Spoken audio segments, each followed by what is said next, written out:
Hello guys, gandang tanghali. Tayo po'y magluluto ng fish steak na salmon bele. Nakamarinate na po yun sa bawang, kalamansi, toyo at paminta. Ngayon naman mag-iinit po tayo ng ating kawali.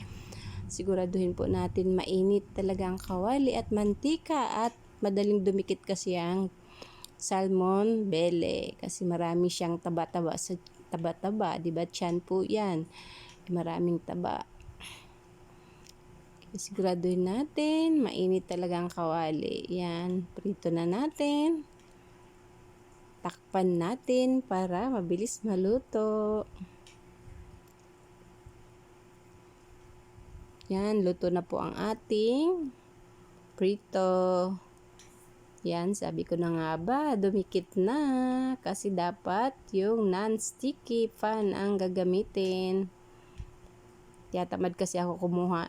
Kaya yan na lang. Okay lang yan kahit madurog. Para mas masarap naman. Katamaran kasi kumuha ng kawali. Yan, dumikit tuloy. Tapos set aside na po natin ang ating naprito ng isda. Gagawa naman tayo ng sauce. Gigisa tayo ng sibuyas. Yan, lagyan natin ng mantika. Tapos igigisa natin ang ating sibuyas. Ang paghiwa natin ay pabilog, parang pang beef stick talaga. Antayin natin maghiwalay ang sibuyas at medyo luto-luto na. Yan, luto-luto ng ating sibuyas. Pwede na natin ihulog ang ating pinagbabaran ng isda. Ating toyo na may kalamansi, may paminta at bawang na yan.